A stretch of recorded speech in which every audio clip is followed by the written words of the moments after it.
Perkenalkan, nama saya Hana Nabila Setiadi dari kelas 9A MTS Muhammadiyah Argosari. Pada kesempatan kali ini saya akan sedikit membahas tentang materi IPA kelas 9. Salah satunya adalah tanah dan kehidupan. Yang pertama, sifat fisika, kimia, biologi, dan profil tanah. Ini yang pertama, sifat fisika tanah. Sifat fisika tanah terdiri dari beberapa bagian. 1. Tekstur tanah. Tekstur tanah merupakan salah satu dari beberapa sifat fisik tanah, seperti warna tanah, struktur tanah, kadar air, dan lain sebagainya. Tekstur tanah adalah perbandingan relatif antara fraksi-fraksi debu, liat, dan pasir dalam bentuk persen. Tanah disusun dari beberapa butir-butir tanah, dan butir-butir tanah tersebut dengan berbagai ukurannya masing-masing.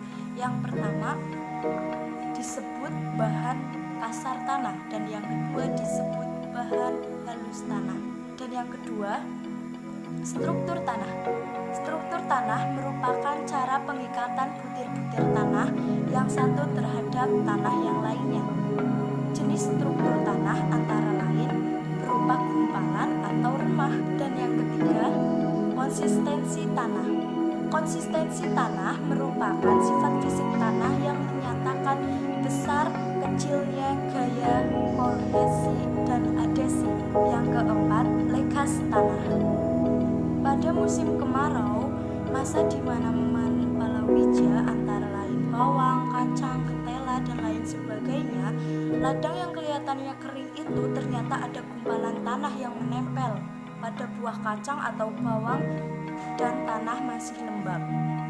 Kelembapan inilah yang disebut lengas tanah. Dan yang kelima, udara tanah.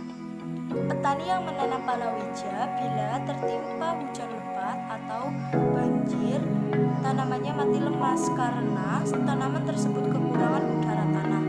Hal ini terjadi karena seluruh pori-pori berisi lengas tanah. Udara terdesak keluar sehingga akar tanaman terisi dengan oksigen, kecuali tumbuh-tumbuhan air seperti padi sawah, kangkung, dan tumbuh-tumbuhan bakau yang mempunyai akar nafas. Yang keenam, warna tanah. Jika kita melihat dan mengamati warna tanah yang bermacam-macam, ada tanah di ladang atau sawah yang berwarna coklat, merah, dan kuning. Warna tanah pada pegunungan vulkanik berbeda dengan warna tanah pegunungan kapur. Dan yang ketujuh, suhu tanah. Bila kita pergi ke ladang atau sawah pada pagi hari, terasa lebih dingin dibanding pada siang hari. Ini terjadi karena tanah mempunyai suhu atau temperatur tanah. 8. Permeabilitas tanah merupakan kecepatan air merembes ke dalam tanah atau pori-pori, baik ke arah horizontal maupun vertikal. Cepat lambatnya perembasan air ditentukan oleh tekstur tanah tersebut. Semakin kecil pori-pori tanah, semakin lambat perembasan airnya, dan begitu pula sebaliknya. Dan yang selanjutnya, porositas tanah. Tanah dikatakan porous apabila mudah atau cepat meresapkan air. Berarti tanah tersebut mempunyai pori-pori besar yang dominan, misalnya tanah pasir. Dengan demikian, porositas merupakan persentase volume pori yang ada di dalam tanah dibanding volume massa tanah. Dan yang terakhir, drainase tanah. Drainase tanah merupakan kemampuan tanah mengalirkan dan mengatuskan kelebihan air, baik air tanah dalam maupun air permukaan. Pada tanah dengan drainase yang buruk, air akan cenderung menggenang. Penanganan sifat drainase yang buruk sering dilakukan dengan membangun selokan-selokan. Kedua, sifat kimia tanah. Tanah sebagai bagian dari tubuh alam mempunyai komposisi kimia berbeda-beda.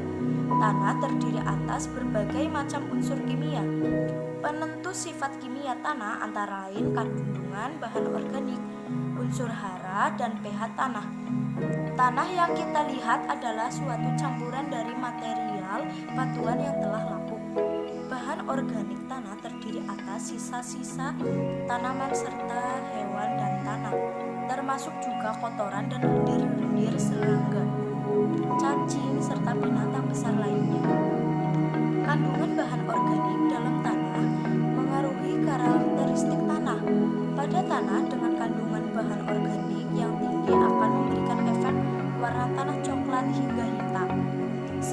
sifat kimia tanah berupa kandungan bahan organik dapat dikenal dari warnanya. Selain itu, pengenalan ada tindakannya bahan organik secara kualitatif dapat dilakukan dengan cara menetesi contoh tanah dan hidrogen peroksida 10%. Jika tanah mengandung bahan organik, maka setelah ditetesi akan tampak adanya percikan atau gelembung-gelembung. Sifat kimia tanah yang lain yaitu berupa derajat kesamaan atau pH tanah. pH tanah dikatakan normal antara 6,5 sampai dengan 7,5. Pada keadaan ini, semua unsur hara pada larutan tanah dalam keadaan tersedia, seperti ketersediaan nitrogen serta unsur hara lainnya. 3. Sifat biologi tanah. Tanah sebagai tempat tumbuh tanaman, tempat hidup organisme di dalamnya, menyediakan unsur-unsur yang dibutuhkan oleh tanaman dan organisme lainnya. Di dalam tanah terjadi proses-proses yang menghasilkan sifat biologi tanah, misalnya adanya cacing tanah dan meningkatkan unsur nitrogen, fosfor, kalium, serta kalsium dalam tanah sehingga dapat meningkatkan kesuburan tanah. Peranan cacing tanah yang lain berupa lubang yang ditinggalkan di tanah akan meningkatkan drainase tanah. Hal ini penting dalam perkembangan tanah.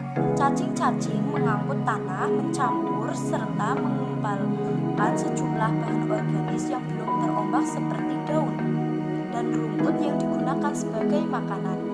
Selain itu, secara tegas cacing dengan kotoran dan lendir-lendirnya mampu mengikat partikel-partikel tanah menjadi gumpalan tanah yang stabil, terutama pada tanah asli.